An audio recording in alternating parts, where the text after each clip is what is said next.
2013년 4월 15일 미국의 보스턴 마라톤 대회에서 폭탄 테러 사건이 일어났습니다. 그 사건으로 3명이 죽고 183명이 부상을 당한 안타까운 일이 있었습니다.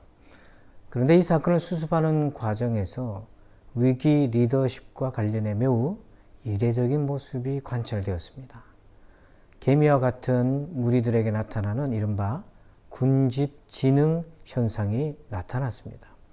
현장에 있던 시민들과 911 그리고 의료팀, 경찰, 소방팀 등이 중앙주의 체계가 없는 상황에서도 서로 유기적으로 팀을 이루어 신속하게 사태를 수습한 것입니다.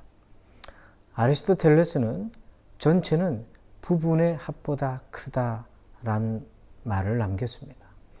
위기의 때는 혼자 맞설 수 없습니다. 함께 해야 합니다. 위기의 때는 함께함의 가치를 배우고 함께 대응해 나가야 합니다. 그러면 어떻게 함께함의 가치를 배울 수 있겠습니까? 첫 번째로 집단에서 팀으로 전환하십시오. 알렉산드리아 호에는 276명의 집단을 팀으로 전환하면서 비로소 위기를 극복해 나가는 전환점을 마련하게 됩니다.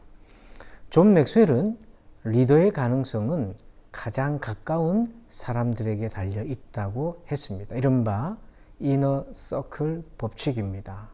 가장 가까이 지내는 사람들을 일컫는 말이죠. 이 이너 서클 대상에는 영향력 있는 사람, 조직 내에서 전략적인 위치에 있는 사람, 자신에게 가치를 더해줄 수 있는 사람, 그리고 부족한 부분을 보완해 줄 수 있는 사람, 그리고 선한 영향력을 미치는 사람들을 곁에 두라고 합니다. 그러나 이런 관점에서 보면 사실 알렉산드리아호는 팀으로 만들어내기가 얼마나 힘든 구성원인지요.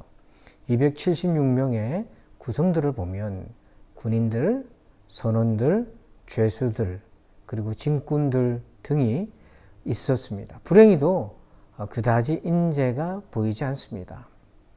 여러분도 잘 아시는 구글에서는 회사 내에서 가장 생산성이 높은 팀의 원리를 연구를 했는데 그 결과 인사팀 수석 부사장 라줄로 복이라는 분은 이렇게 말했습니다. 이 조사 결과에서 배워야 할 가장 중요한 것은 팀이 어떻게 움직이는가이지 누가 팀의 구성원인가가 아니라는 점입니다. 우리는 능력이 있고 또 재주가 있는 구성원에 비중을 둡니다. 하지만 실제로 과학적 데이터로 보면 팀이 작동되는 원리가 더 결정적인 영향을 미친다는 것입니다. 그것을 가장 잘 알고 있었던 사람이 바로 바울입니다. 바울은 사실 팀 전문가였습니다. 그는 가는 곳마다 교회를 개척하고 팀을 만들었습니다. 바울은 교회의 구성 원리처럼 알렉산드리아호를 팀으로 재편합니다. 일반적으로 팀을 구성할 때는 4가지 기본적인 조건이 있습니다. 무엇보다 목표, 그리고 각자의 맡은 역할, 분담, 그리고 서로 간의 소통, 그리고 리더십입니다. 조금 더 나눠서 보면 팀은 첫째, 분명한 목표가 있어야 합니다. 바울은 고린도전서 12장 9절에서 다른 사람에게는 같은 성령으로 믿음을, 어떤 사람에게는 한 성령으로 병 고치는 은사를, 각자의 능력과 역할은 다 달라도 같은 성령 아래 있다는 것이죠. 조금 쉽게 말하면 한 마음, 같은 목표를 한 방향으로 정하고 간다는 것입니다. 바울의 팀의 목적은 구조되는 것에 있었습니다. 두 번째로 역할이 적합하게 배분되고 그에 맞는 권한이 위임되어 있는가 하는 것입니다. 고린도전서 12장 12절에 몸은 하나인데 많은 지체가 있고 몸에 지체가 많으나 한 몸인가 같이 그리스도도 그러하니라. 여기서 지체는 교회 성도들을 말하는 것인데 이것은 우리가 팀원으로도 적용할 수 있습니다. 각자의 역할을 나눠서 위기를 대응해 나가는 것입니다. 셋째는 소통입니다. 위기의 상황에서 소통은 매우 중요합니다. 특히 자신의 생각을 편안하게 전달할 수 있는 심리적 안정감이 중요합니다. 바울은 비록 죄인이었지만 백부장에게 자유롭게 자신의 생각을 말할 수 있었던 것입니다. 네 번째는 머리 역할을 하는 리더십입니다. 에베소서 5장 23절에 바울은 교회의 머리가 그리스도라고 말하고 있습니다.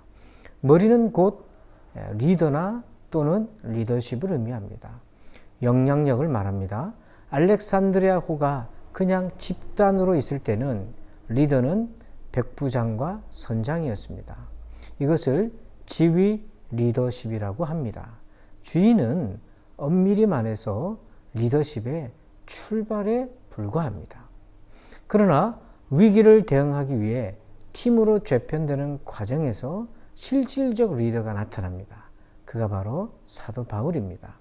사도행전 27장 21절을 보면 여러 사람이 오래 먹지 못하였음에 바울이 가운데 서서 말하되 여러분이여 내 말을 듣고 글에 대해서 떠나지 아니하여 이 타격과 손상을 면하였더라면 좋을 뻔하였느니라. 가운데 서서 말하되 이 부분을 주목해 보십시오. 바울은 알렉산드리아호의 중심에 섭니다. 바울의 판단이 옳았음이 입증되었습니다. 그 이후로 바울은 자연스럽게 영향력을 미치는 신뢰받는 리더가 됩니다. 이것이 진짜 리더인 것이죠. 이렇게 해서 알렉산드리아호는 위기 앞에 집단에서 팀으로 재편됩니다. 그래서 효과적으로 위기를 대응해 나갈 수 있게 되는 것이죠. 그런데 여기서 한 가지 의문이 있습니다. 왜 바울은 집단을 팀으로 재편하여 위기를 극복하고자 했는가 하는 것입니다. 생존하고자 하는 마음은 누구나 가지고 있었습니다. 백부장도 있고 손주도 있고 선장도 있었습니다. 하지만 그것을 실행에 옮기는 것은 아무나 할 수 있는 것은 아닙니다. 그건 너무나 단순합니다. 바울이 진짜 리더이기 때문이죠. 네이비실 승리의 기술의 저자인 조코 윌링크는 이렇게 말합니다. 극한의 오너십이라고 말합니다. 그가 미군 교관으로 참전한 이라크 라마디에서 체득한 소중한 교훈이 있었습니다. 실수로 아군 간 교전이 벌어지면 어떤 후보생들은 스스로 책임을 졌지만 어떤 후보생들은 책임을 부하들에게 떠넘기는 것을 보았습니다. 그때 그는 극한의 오너십을 배웠던 것이죠. 리더는 모든 것에 진심으로 무한 책임을 지는 사람이라는 것입니다. 바울은 지금의 이 위기에 무한 책임을 스스로 떠안고 있습니다. 그런 사람이 리더인 것입니다. 두 번째, 2차 위기를 준비하십시오. 위기는 두 가지 차원이 있습니다. 천재지변이 있고 인재지변이 있습니다. 광풍이 불어 배가 파선의 위기를 맞이한 것은 천재지변입니다. 그러나 곧 이어서 2차로 또 다른 태풍이 위기가 닥쳐옵니다. 그것은 바로 인재지변입니다. 사람 때문에 생기는 위기인 것입니다. 그것이 바로 갈등입니다. 어떤 면에서는요, 집단에서 팀으로 재편되었기 때문에 효과적으로 갈등이 관리될 수 있었습니다. 이 분야의 전문가인 토마스와 킬만의 연구에 따르면 갈등적인 상황에서 사람들은 5가지 행동 유형을 보입니다. 경쟁, 이 경쟁은 자신의 주장을 관철시키려는 태도이죠. 회피, 상대의 의견을 수용하지도 않고 그렇다고 자기 의견을 강력하게 주장하지도 않은 상태를 가리킵니다. 수용, 타인의 의견을 적극 받아들이는 겁니다. 타협, 적절한 선에서 서로 양보하며 타협점을 찾아가는 것입니다. 협력, 이것은 나와 상대의 주장을 펼쳐가면서 전혀 새로운 대안들을 찾아가는 갈등 관리 유형입니다. 본 강의에서는 개념만 설명하고 자세한 거는 따로 강의를 준비해서 나누고자 합니다. 알렉산드리아 회의에서는 몇 번의 결정적인 갈등 위기가 있었습니다. 그리고 그것을 서로 잘 관리했기에 무사히 인재지변의 위기를 극복해 나갈 수 있었습니다. 첫 번째 결정적 갈등은 바울과 배의 리더들 간의 갈등이었습니다. 바울은 항해에 어려움이 예상되어 경로를 수정하고자 했으나 백부장은 바울의 생각을 거절합니다. 이때 바울은 어떻게 반응합니까? 일단 수용합니다. 그리고는 시간이 지나서 협력하여 위기를 함께 풀어갑니다. 적극적으로 기도하고 여러 가지 조언도 하고 협력하면서 함께 해결해 갑니다. 두 번째 갈등사항은 사공들과의 갈등입니다. 사공들이 탈출을 시도합니다. 사공이 없으면 배는 운항할 수 없게 됩니다. 그때 바울이 주도적으로 나서서 백부장과 군인들에게 도움을 구합니다. 군인들이 거룻줄, 즉 구명보트를 묶은 줄을 끊어서 도망가지 못하도록 배를 버립니다.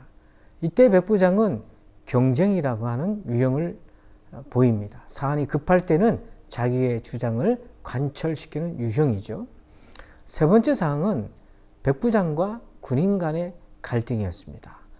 배가 자초될 조짐이 보이자 군인들은 죄수의 탈출을 막기 위해서 다 죽이자고 주장했습니다. 하지만 백부장은 바울을 살리고 싶었습니다. 그래서 부하들의 주장을 막았습니다. 그들의 뜻을 막았습니다. 경쟁 유형을 가동한 것이죠. 이때 자신이 가진 권위를 사용해서 백부장은 자기의 뜻을 관철시켰습니다. 그리고 동시에는 타협안도 제시했습니다. 수용할 수 있는 사람들부터 육지로 내보내서 모두 구조되는 길을 제시했던 것이죠. 여러분, 코로나19와 같은 위기는 외부에서 오지만 2차 위기는 우리 내부에서 일어날 수 있습니다. 이때 필요한 것이 바로 갈등 관리 역량입니다. 생각해 보십시오. 만약에 팀 내 갈등이 관리되지 않았더라면, 알렉산드리아호 내에 갈등이 관리되지 않았더라면 바울은 군인들의 손에 목숨을 잃었을 것이고 사공들은 탈출하였을 것입니다. 세 번째, 팀 회복력을 구축하십시오. 위기 때는 극심한 스트레스를 겪으면서 사람의 신체와 내면이 급격하게 탈진되는 현상이 일어납니다. 구원의 여망도 사라지고 낙심이 되고 좌절이 되어서 내면의 세계가 탈진되어 가고요. 열 나흘간 무려 먹지 못한 상태로 신체도 극심한 소진과 위기에 처하게 되었습니다. 사람은 극심한 위기를 당하면 세 가지 반응을 보입니다. 마틴 셀리그만에 의하면 첫 번째는 외상 후 스트레스 증상을 보여서 우울과 자살까지 생각하는 극단적인 반응을 보입니다. 두 번째는 위기 이후에 한두 달 정도 지나면 이전처럼 자연스럽게 회복되는 사람들이 있습니다. 그리고 세 번째는 외상 후 성장을 반응을 보이는 사람들이 있습니다. 처음에는 동일하게 스트레스와 또한 우울과 분노와 슬픔 등을 경험하지만 약 1년 내에 이 모든 것들을 이겨내고 오히려 더 이전보다 강해지는 사람들입니다. 이런 때에 몸과 마음의 문제로부터 회복되는 회복력이 필요한 것입니다. 그것을 팀이 함께하는 사람들이 제공해 줄 수 있는 것이죠. 회복력의 요소로 약자로 페르마라고 하기도 하는데요. 5가지 알파벳을 약자로 그 회복력의 특징을 설명할 수 있습니다. 첫 번째는 P, Positive Emotions. 그래서 긍정적인 정서나 감정적인 반응들을 통해서 팀원들을 회복시켜 가는 겁니다. 바울에게는 동행자가 있었습니다. 그의 건강을 책임진 누가, 그의 수종을 담당했던 아리스다고, 그래서 서로는 위로하고 병든 바울의 몸도 치료하고 또 힘든 바울의 모든 것들을 곁에서 챙겨주면서 서로가 서로의 위안이 되고 힘이 되고 또 함께 기도하면서 서로 위기를 헤쳐나갈 수 있는 회복력이 있었습니다. 더 나아가서 바울은 배 안에 있는 모든 사람들에게 안심을 시키는 정서적인 긍정적 영향을 미쳤습니다. 그리고 밥도 지어 먹였습니다. 그리고 이는 참여를 뜻합니다. 관여 이런 것이죠. 비록 바울은 처음에는 백부장에게 거절당했지만 항해하는 과정에서 적극 참여해서 위기를 함께 헤쳐나갑니다. 자, 이렇게 함께 참여할 때에 서로에게 힘이 되어주는 것이고요. R은 인간관계를 얘기합니다. 백부장과의 관계가 사실은 시간이 지날수록 바울과 더 깊어지게 되었습니다. 이것 때문에 바울은 목숨을 건지게 되었습니다. M은 의미를 뜻합니다. 바울은 사공들의 존재의 의미를 인정해주고 공정하게 평가해줍니다. 그 거친 바닥에서 일하던 사공들, 그들은 꼭 필요한 존재라고 그들을 보호하기 시작했습니다. 그리고 276명 모두 하나님이 돌보시는 소중한 사람이라고 강조했습니다. A는 성취입니다. 우리가 각자 역할에 따라서 목표를 위해서 함께 일하면서 성취감을 경험하게 됩니다. 만약에 여러분 군인들이 없었더라면 사공도 탈출하고 배는 그야말로 아수라장이 되었을 것입니다. 만약에 사공이 없었더라면 배는 어떻게 되었을까요? 만약에 말입니다. 바울이 없었더라면요. 이런 과정을 통해 마침내 신뢰가 쌓이고 서로 협력하여 여정을 마치게 됩니다. 오늘 우리는 위기 상황에서 어떻게 서로에게 도움이 되어줄 수 있겠습니까? 세 가지를 기억하십시오. 첫째, 집단에서 팀으로 전환하라. 두 번째, 2차 위기를 대비하라. 갈등 관리 역량을 개발하십시오. 세 번째, 팀 회복력을 갖추십시오. 하비쿡스는 이런 말을 남겼습니다. 인생은 결코 단독 비행을 하면 안 된다. 감사합니다. 저는 다음 시간에 뵙겠습니다.